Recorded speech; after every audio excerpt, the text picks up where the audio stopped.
Shalom Bapak Ibu, terima kasih. Shalom semuanya, apa kabar Bapak Ibu?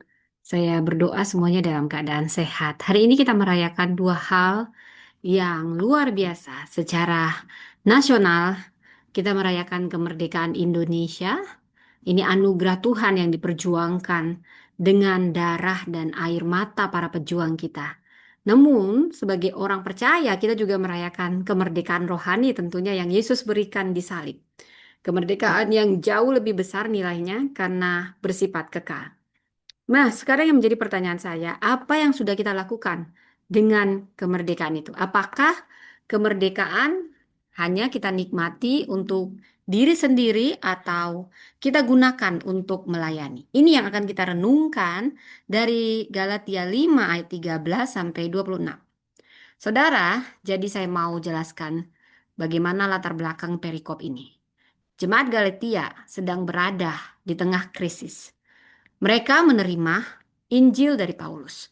Injil yang berkata keselamatan karena iman, bukan usaha untuk menaati hukum Taurat. Tetapi setelah Paulus pergi, ada kelompok Yudais yang berkata, itu tidak cukup hanya percaya, tapi juga harus menaati seluruh hukum Musa, termasuk sunat. Akibatnya apa?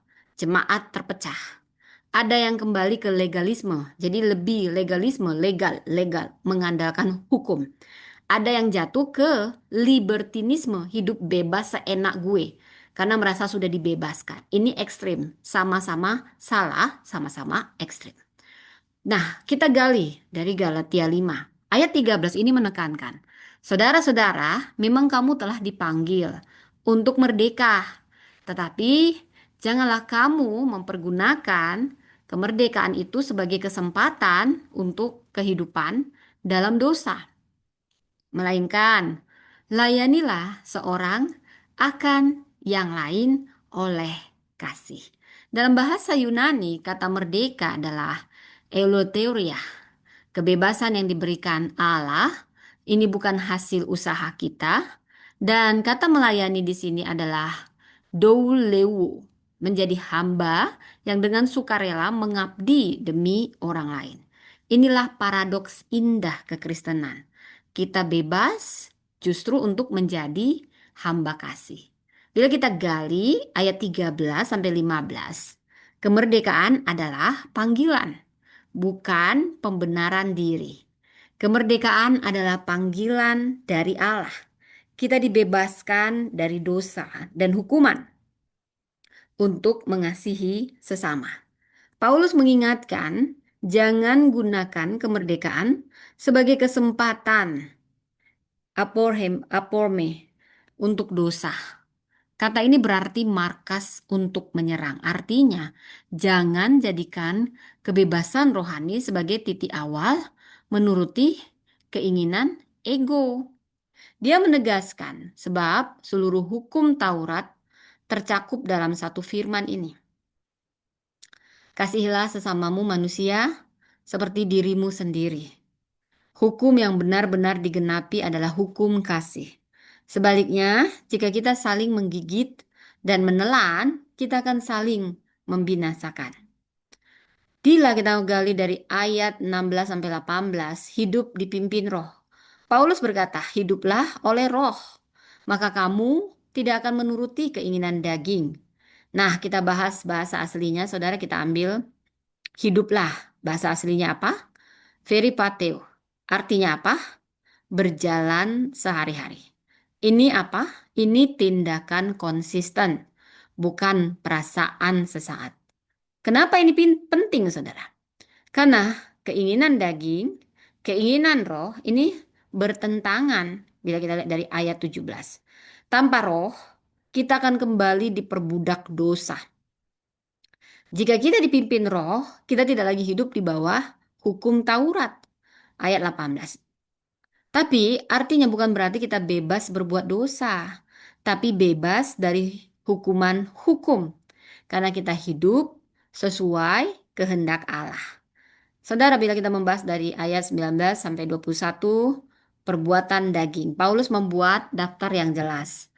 Ya, percabulan, kecemaran, hawa nafsu, penyembahan berhala, sihir, perseteruan, iri hati, amarah, kepentingan diri sendiri, percideraan, roh pemecah, kedengkian, kemabukan, pesta pora, dan sebagainya. Ini bukan daftar untuk dihafal, tapi peringatan keras. Orang yang hidup dalam pola ini tidak akan mendapat bagian dalam kerajaan Allah. Wow. Kalau kita gali dari ayat 22 sampai 23, ini khusus bahas buah roh. Jadi bukan buah-buah roh, tapi buah roh. Ya, singular ya. Ini kemerdekaan sejati. Buah roh, kasih, sukacita, damai sejahtera, kesabaran, kebaikan, kemurahan, kesetiaan, kelemah lembutan, penguasaan diri. Perhatikan, Paulus menyebut buah. Ini artinya tunggal, bukan buah-buah. Itu jamak. Jadi ini semua, kalau satu buah roh, ini berarti satu paket. Satu paket yang dihasilkan roh dalam hidup orang yang benar-benar merdeka. Berarti ada yang belum benar-benar merdeka. Kalau ada yang benar-benar merdeka, berarti ada yang belum benar-benar merdeka. Saudara, semua buah roh ini tidak ada yang menentang hal-hal ini. Artinya, buah roh tidak pernah salah waktu, salah tempat, atau salah sasaran. Saudara, dalam ayat 24 sampai 26, hidup mematikan daging. Orang yang memiliki yang menjadi milik Kristus telah menyelamatkan daging dengan segala hawa nafsu. Jika kita hidup oleh roh, kita harus dipimpin roh. Dan jangan gila hormat, ya. Jangan gila hormat. Nah, ini saling menantang, saling mendengki, jangan, saudara ya. Jangan demikian. Saudara, kita juga akan membahas lebih lagi, saudara, tentang ini semua, saudara, bila kita melihat ya, hidupnya harus memberi, ya. Saya akan membagi beberapa poin di sini yang akan membuat kita sangat diberkati. Jadi, pertama yang perlu kita pahami, saudara, panggilan kemerdekaan itu adalah panggilan. Coba ulangi. Kemerdekaan adalah panggilan, bukan pemberian. Kuncinya di ayat 13 sampai ayat 15. Kita dibebaskan bukan untuk hidup nyaman, tetapi untuk melayani. Melayani dalam kasih.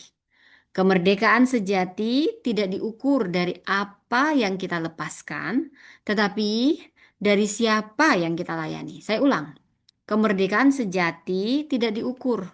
Kamu itu lepaskan apa, tapi siapa yang kamu layani. Nah, itu. Itu bedanya kemerdekaan yang kontradiksi dengan dunia ini. Kemerdekaan adalah panggilan, bukan pembenaran diri. Yang kedua, kemerdekaan ya butuh disiplin.